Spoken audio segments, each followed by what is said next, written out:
السلام علیکم ورحمۃ اللہ وبرکاتہ۔ امید کرتی ہوں آپ سب خیر وعافیت سے ہوں گی اور ایمان کی بہترین حالتوں میں ہوں گی۔ اللہ تعالیٰ آپ تک آنے والے ہر شر کو خیر میں بدل دے، آمین۔ آج کا ہم اپنا سبق سٹارٹ کرتے ہیں سورہ یونس کی آیت نمبر 34 سے۔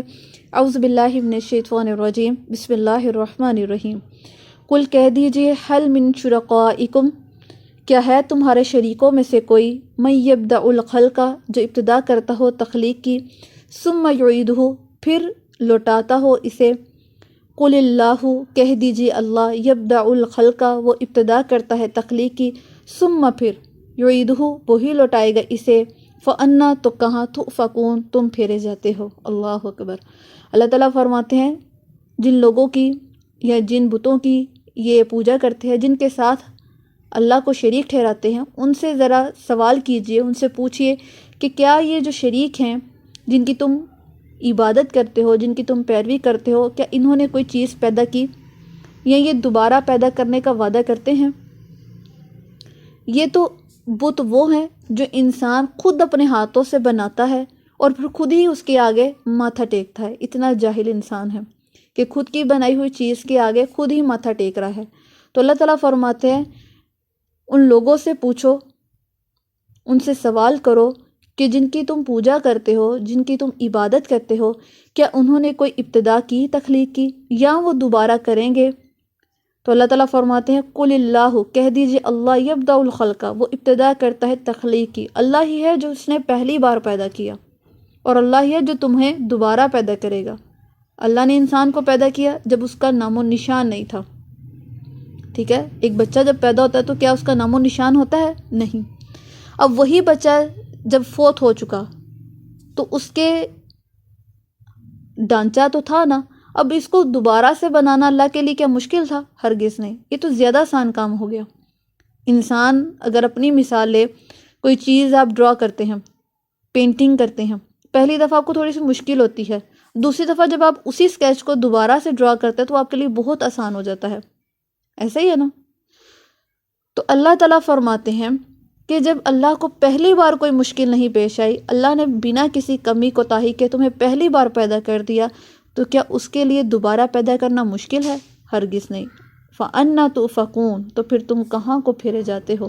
اے انسان، تم کدھر کو جالے جاتے ہو؟ اللہ تعالیٰ تمہیں اپنے بارے میں کتنے واضح الفاظ سے بتا رہا ہے، اپنی نشانی کس طرح گنوا رہا ہے کہ انسان دوسروں کے دروں پر جانا بند کر دو اور اللہ کے در پہ آ جاؤ۔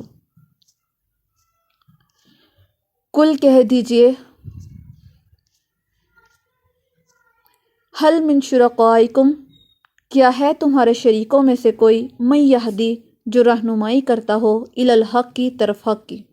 اب اللہ تعالیٰ مزید جھنجھوڑ رہے ہیں انسان کو اور اس سے پوچھ رہے ہیں کہ جو بت تمہاری حاجتوں کو سن نہیں سکتا، جو تمہاری دعاؤں کا جواب نہیں دے سکتا، ان سے پوچھو کیا وہ تمہیں حق کی طرف راہ دکھا سکتے ہیں؟ ہرگز نہیں۔ قل کہہ دیجئے اللہ، اللہ یہدی، وہ رہنمائی کرتا ہے، للحق، کی حق کی طرف۔ ایک اللہ ہی ہے جو تمہیں حق کی طرف راہ دکھاتا ہے، اللہ کے سوا کوئی نہیں ہے، ٹھیک ہے؟ اللہ نے ہدایت کے اسباب بنائے۔ اسباب کیسے؟ کہ پیغمبر کو بھیجا اور ساتھ کتابوں کو نازل کیا کہ آنے والے لوگوں تک یہ کتاب جو ہے ہدایت بن کر آ گئی۔ ہم نے پڑھا نا شروع میں سورۃ البقرہ کی آیت میں کہ یہ کتاب ہدایت ہے متقی لوگوں کے لیے، یعنی جو اس قرآن پر عمل کرتا جائے گا وہ ہدایت حاصل کرتا جائے گا اور رہنمائی اس کو ملتی جائے گی۔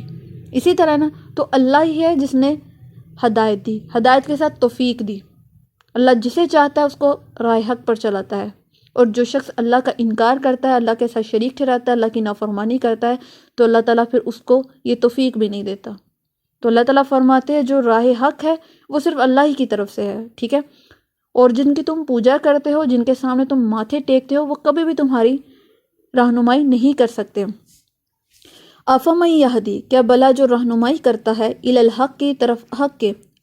کون رہنمائی کرتا ہے؟ اللہ تعالیٰ کی بات کی جا رہی ہے۔ اللہ تعالیٰ فرماتے ہیں کیا بلا جو رہنمائی کرتا ہے حق کی طرف، احق، زیادہ حقدار ہے، ان یتبع، یہ کہ پیروی کی جائے، امل، یا جو لا یہدی، نہیں وہ راہ پاتا۔ یعنی کون نہیں راہ پاتا؟ وہ بت ہو گئے، وہ مردہ انسان ہو گیا، یعنی قبروں میں تدفین جو لوگ ہیں وہ ہو گئے، وہ جو تمہاری دعاؤں کو سن نہیں سکتے، کیا وہ تمہیں ہدایت دیں گے؟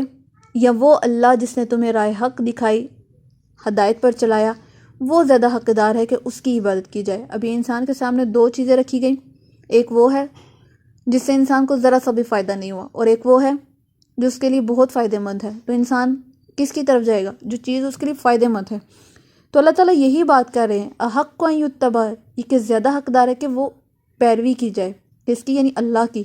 من لا یہدی، یا جو خود ہی راہ نہیں پاتا، یعنی جو خود ہدایت پر نہیں ہے، وہ کیسے کسی دوسرے کو ہدایت پر چلائے گا؟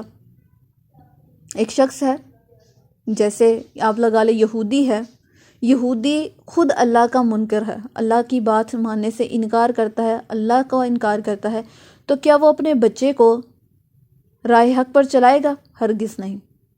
وہ جب خود راہ حق پر نہیں ہے تو اپنے بچے کو کیسے راہ حق پر چلائے گا؟ ایسا ہرگز نہیں ہے۔ الا مگر ان یہدا، یہ کہ وہ رہنمائی کیا جائے، فما تو کیا ہے لکم تمہارے لیے، کیفا کیسے، تحکمون تم فیصلے کرتے ہو۔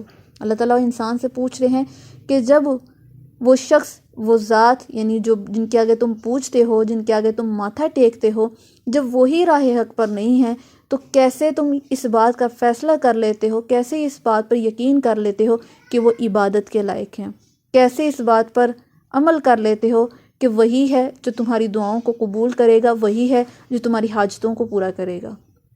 اللہ کس طرح انسان سے پلٹ پلٹ کر سوال کر رہے ہیں کہ انسان تم کچھ عقل رکھو، کچھ سمجھ جاؤ، اللہ کی نشانیوں کو دیکھو اور سمجھو کہ اللہ تعالیٰ تم سے کیا کہنا چاہ رہے ہیں۔ اللہ اکبر۔ وما یتبعو، اور نہیں پیروی کرتے، اکثر ان کے، الا مگر، ظنا، گمان کی، ان الظن، بے شک گمان، لا یغنی، نہیں کفایت کرتا یا نہیں کام آتا، من الحق کی، حق کے مقابلے میں، شیئن، کچھ بھی۔